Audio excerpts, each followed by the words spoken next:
శ్రీశ్రవణం ఛానల్‌కి చిన్నారులందరికీ, శ్రోతలందరికీ కూడాను మరొకసారి స్వాగతం. మనం 'సప్త చిరంజీవులు' అన్న శీర్షికతోటి అశ్వత్థామ గురించి చెప్పేసుకున్నాం. అలాగే బలి చక్రవర్తి గురించి కూడా చెప్పేసుకున్నాం. ఇప్పుడు మనం ఒకటేమో మహాభారతానికి సంబంధించిన క్యారెక్టర్ గురించి చెప్పుకున్నాం. రెండవది మహాభాగవతానికి సంబంధించిన క్యారెక్టర్ గురించి చెప్పుకున్నాం. ఇక మూడవది రామాయణానికి సంబంధించింది ఒకటి చెప్పుకుందాం. ఈ రామాయణం అనగానే మనకి ముందు హనుమంతుడు గుర్తుకొస్తాడు కదా! కానీ మనం ఈసారి విభీషణుడి గురించి చెప్పుకుందాం. ఎందుకంటే విభీషణుడి గురించి అందరం వినున్నాం గానీ, ఆయన నిజంగా ఎందుకు రాముడికి ప్రీతిపాత్రుడయ్యాడు అన్న దాని గురించి మనం తెలుసుకోవాలి. ఆ విషయమే ఈరోజు మనం విభీషణుడి గురించి చెప్పుకోవడానికి ప్రయత్నం చేద్దాం. ఈ విభీషణుడు అసలెవరు? ఎవరు అంటే కైకసి, విశ్రవసునికి జన్మించాడనమాట ఈయన. వాళ్ళిద్దరి పుత్రుడు. విభీషణ అన్న శబ్దానికి మనకి 2 అర్థాలు చెప్పుకోవాలి మనం. ఏంటంటే ఒకటేమో శత్రువులకు విశేష భయము కలిగించేవాడని. ఇంకొకటి భగవద్విముఖులకు అన్న అర్థంతో చెప్పిందిప్పుడు.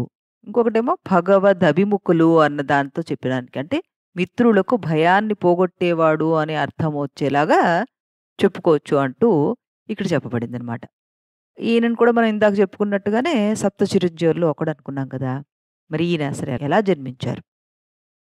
అది తెలుసుకుందాం ముందు. బ్రహ్మదేవుడి మానసపుత్రులు 6. వాళ్ళు మరీచి, అంగీరసుడు, అత్రి, పులస్త్యుడు, పులహుడు అన్న పేర్లతో పిలువబడుతున్నారు. నాలుగో వారు ఎవరు?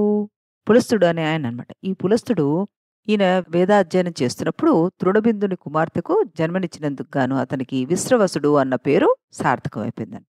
విశ్రవసుడు తపస్సు చేస్తూ ఉన్నప్పుడు సుమాలి అనే రాక్షసుడు ఇతన్ని చూశారు. ఈ విశ్రవసుడికి తన కుమార్తెని పెళ్లి చేయాలని అనుకున్నాడాయన. ఆవిడ పేరేంటి? కైకసి. ఆ కైకసిని అతని దగ్గరికి పంపారు.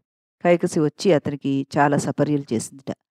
అతడు "నువ్వెందుకొచ్చావు? ఎవరివి? ఎందుకు నాకు సపర్యలు చేస్తున్నావు?" అని అడిగితే ఆవిడ "నేను సుమాలి కూతుర్ని. నేను పుత్రుడిని కోరి మీ దగ్గరికొచ్చాను. మీ అనుగ్రహం కావాలి. మీకు సేవ చేసుకుంటాను" అని అందిట. అప్పుడు "నువ్వు ఇలా సంధ్యాకాలంలో కోరుతున్నావు కాబట్టి నీకు జన్మించేవాళ్ళు రాక్షస గుణాలు కలిగిన పిల్లలు పుడతారు" అంటూ చెప్పాట. అప్పుడు ఆవిడకి రావణుడు, కుంభకర్ణుడు, విభీషణుడు, శూర్పణఖ జన్మించారు. కానీ ఆవిడ యొక్క సత్ప్రవర్తనకి ముచ్చట చెందిన ఆయన ఈ పుట్టిన వాళ్ళలో ఒకడు ధర్మాత్ముడు కిందుంటాడు అని చెప్పి వరం కూడా ఇచ్చారు. ఆ చివరి పుత్రుడు విభీషణుడు ధర్మాత్ముడయ్యాడనమాట. విభీషణుడు శైలుషుడు అనే గంధర్వుని కుమార్తె సరమ అనే ఆవిడ్ని పెళ్లి చేసుకున్నాడు. ఆవిడ లంక యందు రాక్షసుల మధ్యలో ఉండి కూడాను వారి దుర్గుణాలు ఒక్కటి కూడాను ఆవిడ అంటించుకోలేదు. విభీషణుడు 5000 సంవత్సరాలు ఒంటి కాలిపైన నిలిచి తపస్సు చేశాట. ఆ తర్వాత శిరస్సును, బాహుద్వయాన్ని పైకెత్తి సాధ్యాయన పరాయణుడై 5000 ఏళ్ళు సూర్యుడు ఆరాధించట. అతనికి తపస్సుకు మెచ్చిన బ్రహ్మ ప్రత్యక్షమై ఏమన్నాడు? "పరితోష్టోస్మి ధర్మాత్మాన్ వరం వరయ సువ్రత" అన్నారు. ఓయ్ ధర్మాత్మ, సువ్రత అంటే నువ్వు చక్కగా వ్రతం చేసావు, నువ్వు వ్రతం చేసినవాడా, నేను సంతోషించాను, నువ్వు వరం కోరుకో. నీ యందు నేను తృప్తి చెందాను. నీకేం వరం కావాలో కోరుకో అని పలికాట. అప్పుడు బ్రహ్మదేవుడికి నమస్కరించి ఆయన "ప్రీతేన యది దాతవ్యో వరో మే శృణు సువ్రత పరమాపద్గతస్యాపి ధర్మే మమ మతిర్భవేత్ అశిక్షితం చ బ్రహ్మాస్త్రం భగవాన్ ప్రతిభాతు మే యా మే జాయతే బుద్ధిర్ ఏషు యేష్వాశ్రమేషు చ సా భవతు ధర్మిష్ఠ తం ధర్మం చ పాలయే ఏష మే పరమోదారో వరః పరమో కోమతః నహి ధర్మానురక్తానాం లోకే కించన దుర్లభం." అంటే దీని అర్థం ఏంటంటే, నువ్వు నా యందు ప్రసన్నమైతే ఎలాంటి ఘోర విపత్తుతోనైనా నా బుద్ధి యందు ధర్మము మారకూడదు. నేను నేర్చుకోకుండానే బ్రహ్మాస్త్రం నాకు సిద్ధించేట్లుగా అనుగ్రహించు.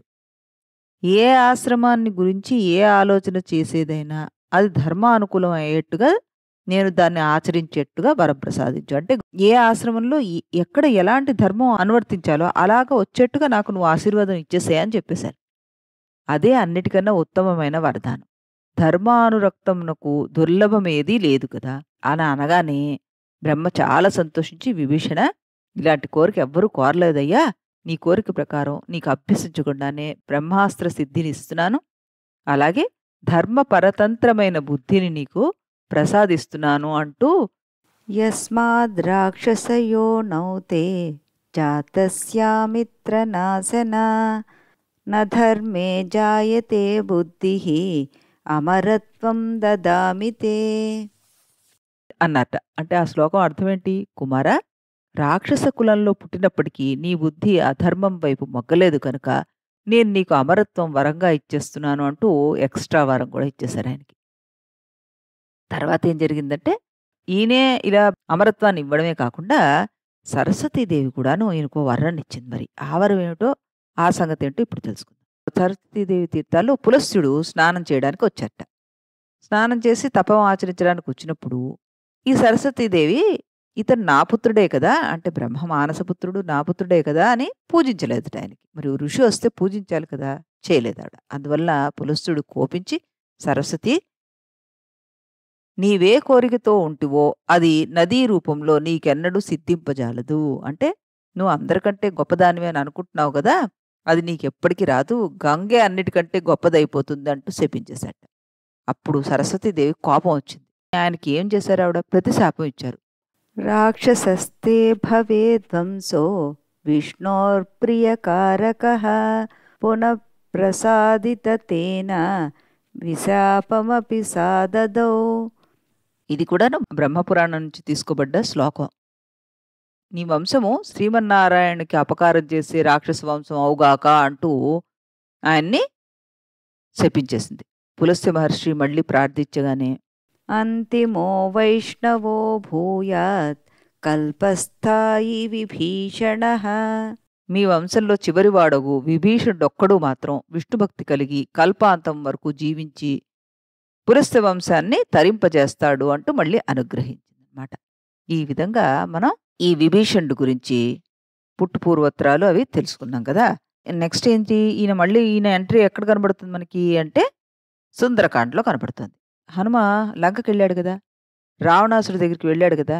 బ్రహ్మాస్త్రం ద్వారా పట్టింపజేయబడి అసలు రావణాసురుడు ఎలా ఉంటాడో, ఏమిటో వాడి స్థితిగతులు ఏమిటో చూసొద్దాం అని చెప్పి కావాలనే బ్రహ్మాస్త్రానికి పట్టుబడిపోయి, ఈ రావణాసురుడు సభలోకి వెళ్ళి రావణుని ముందు నిలబడి ఏమని చెప్తున్నాడు? రావణాసురా, ఈ రామ సుగ్రీవుల సందేశాన్ని విను నువ్వు. సీతను తిరిగి మర్యాదగా రావణుడికిచ్చెయి అని నచ్చజెప్పడానికి ప్రయత్నం చేశాట. నేను దూత కింద వచ్చాను కాబట్టి చెప్పడం నా బాధ్యత అని. మరేమో అప్పుడు రావణాసుడికి చాలా కోపం వచ్చింది. ఈ దూత అయినా సరే చంపేయండి వీడిని అని ఆదేశం ఇచ్చేశాడనమాట.